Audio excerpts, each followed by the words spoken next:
Okay, everyone, now that we have gone over phone safety, using manners when we use the phone, the different way phones can be useful as a tool, we are going to go over phone privileges and our rights and responsibilities when it comes to using a phone. So I'm going to go through these and we're going to talk about things we have the right to and things that fall on you that you are responsible for. So when you use a phone, Have a phone to communicate with others. you have the right to have a phone to communicate with others, but it's your responsibility Put my phone away in a safe place when I am with someone or in a quiet place. to put your phone away in a safe place or when you are with someone or in a quiet place. So you need to put your phone away in a safe place when you're with someone so you can continue a conversation and they know that you respect them and are keeping your manners and are being polite toward them. And when you're in a quiet place, as we talked about, like a movie theater or the library, or if you celebrate church, places like that, don't really allow phones there. Or if you're going out for dinner and it's nice and quiet, you want to make sure that you are respecting the people around you by not having your phone out so they can pay attention to what's going on in front of them or around them without being distracted. So you have a right to have a phone to communicate with others, but it's your responsibility to know when it is a good idea to put that phone away. Text and call my friends and family. You have the right to text and call your friends and family or do FaceTime with them or communicate with them using your cell Use phone. good phone manners when I text, call or leave voicemail messages. But it is your responsibility to use good phone manners, as we talked about, when you text, call, FaceTime, or leave voicemail messages. So we want to use appropriate language. We want to talk in using kind words, talk in a nice, soft tone, so we're not yelling at them, and be respectful of them and remember our manners when we are communicating with someone, whatever way we do it. If we're doing it via sign language, if you are communicating just through facial expressions, or you're using your go talk when you're FaceTiming, or you are actually texting with your hands or voice to text or typing it out. So all these different ways we need to use good manners when we call, text, or leave messages.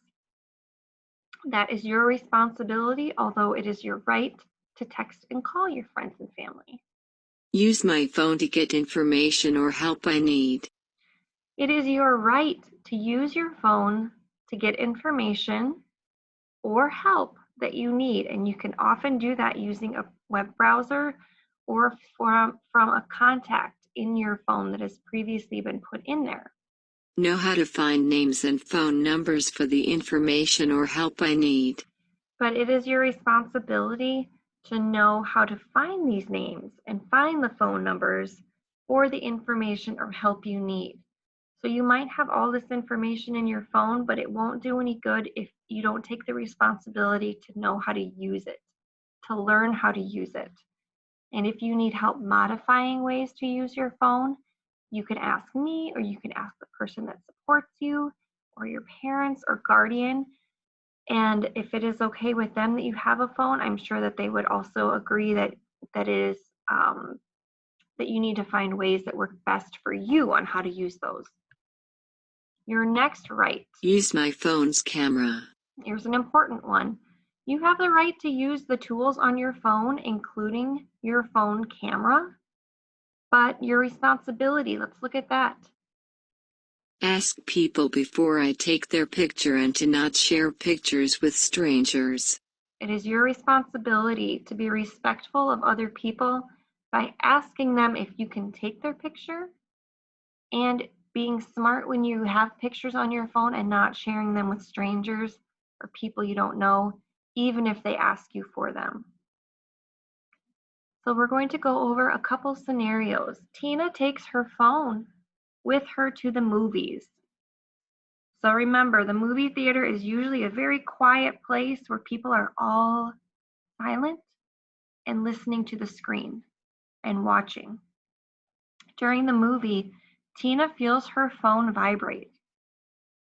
So vibrate is a setting you can put on your phone so it doesn't ring, but it just moves kind of back and forth subtly so you are able to still tell that you're getting a call or a message without hearing it too much, although it does still make a sound. It's a call from her friend, so Tina ignores the call and keeps her phone on silent. She waits until the movie is over to respond to her friend. Does Tina have the right to take her phone to the movies? It's her phone. It's her choice to go to the movie. She has that right. So we're going to choose yes. Can you pick the smiley face and you can touch it with your finger? I'm going to touch it with my mouse. Yes. And we hear the chime, which means our answer is correct. Good. Is Tina being responsible by waiting until the end of the movie before responding to her friend and also having her phone on vibrate so people aren't disrupted? Yes or no? Tina is being Yes. responsible. Okay, let's look at the flip side. Tina takes her phone with her to the movies. The phone rings during the movie. It is her friend calling. Tina decides to answer it to see what her friend wants. So can you imagine this? You are in a movie theater, you're watching a Pixar movie, you're trying to hear what Woody is saying to Buzz Lightyear, and all of a sudden somebody's phone rings. And they answer it, and they have a conversation, and you're so distracted by what is happening behind you or in front of you or to your side. You're so distracted by what they are saying in their conversation because they're loud that you miss something that's going on in the movie. And you don't know what's going to happen next, and you don't know what you've missed. So you paid all that money to go to a movie, and you're so distracted by another person and them being rude and not remembering their manners when it comes to using a phone that you miss a very important part. That is a bummer. So does Tina have the right to take her phone to the movies? Again, yes, she has that right. It is her phone. She chose what to do. Yes. She can take it with her. It's a good idea to take your phone places just so you are safe and you have an outlet in case you get into a tricky situation. Is Tina being responsible by taking a phone call and not um, remembering that her phone should be on silent and that she should wait till after the movie? She disrupted people and her phone was noisy, so she is not being responsible. No.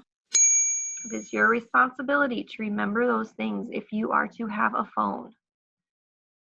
Another one, Tina calls her friend. Her friend does not answer the phone. Tina waits for the voicemail recording. When she hears the beep, she says, "This is Tina. Please call me back at 555-9867. Thank you. Bye." So Tina left a message. She included the important information. She included who she was, what she wanted the caller to do, and a good number for them to call her back at. Does Tina have the right to call her friend? She knows this person.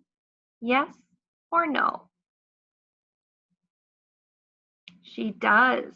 Yes. The friend did not answer. Is Tina being responsible by leaving a message to someone she knows, giving information that she wants the person to call her back at, and telling her who she is?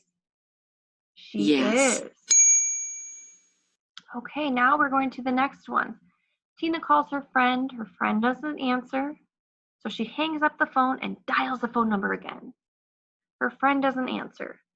Tina calls 3 more times in a row. So Tina's not leaving a message. She continues to call her friend, and her friend is not answering. So her friend is busy with something else. Is that a good idea? Does Tina have the right to call her friend? Absolutely. We're going to choose yes. As we said before, Yes. it is the right for Tina to call her friend. Is Tina being responsible about how many times she is calling her friend? Is she being responsible by not leaving a message? Is she being responsible by not giving the correct information to her friend, like her phone number and her name in that message? She is not. No. Tina needs to remember patience. You call once, you leave your name and your number, and you ask the person to call you back. And then you wait or follow it up with a text message. But this person is probably going to think something is wrong because she tried to call so many times. So that was not being responsible of Tina. We'll do two more. Tina needs to call her job coach to ask for help at work. She looks up the phone number in her phone contact. She dials the number and talks to her job coach. Does Tina have the right to use her phone to get help? Yes or no? You choose. As we said before, phones are great resources and they have so many tools in them. And one of them is using your phone to have contacts stored in there so you don't have to go on the internet to find the number. You don't have to go in a phone book anymore. You can have that phone number saved in your contacts and pull it up that way. So does Tina have the right to use her phone to get help? She does. I hope Yes. you chose yes, and if you chose no, that's okay. Is Tina being responsible? She needs help at work, and her job coach is someone that can help her. Tina has the contact information in her phone and she pulls it up. Is it being responsible of Tina to find that information and to know how to use her phone? Yes or no?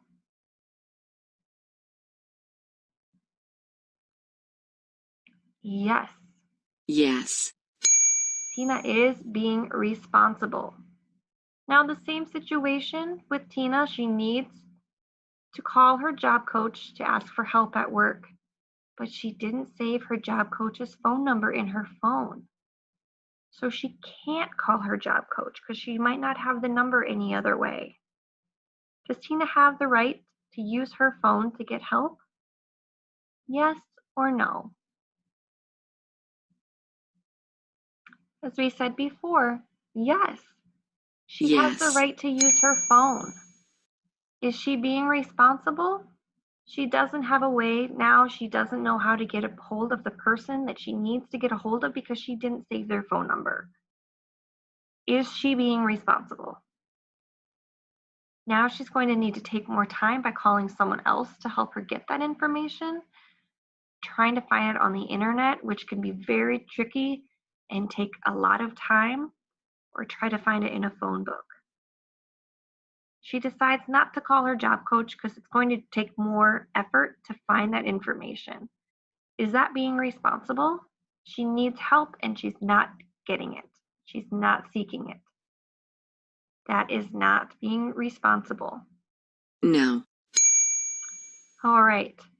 So we went through a few different situations on rights and responsibilities about how it is your right to have a phone, but it is your responsibility to remember to have good manners, to know how to use your phone, to be polite, and to respect others when we are using our phone and all the tools it has on it. We also went over a couple situations and scenarios of how people are being responsible using their phone, what rights they are using, and how they aren't being responsible. So I hope you kind of remember these when you are using your phone or using someone else's phone, so you are able to use your phone rights and responsibilities in your best effort. So you know you have rights to use a phone, but we also need to be responsible when using those phones. So we are being polite, remembering our manners, and keeping ourselves safe. All right, everyone. I'll see you next time.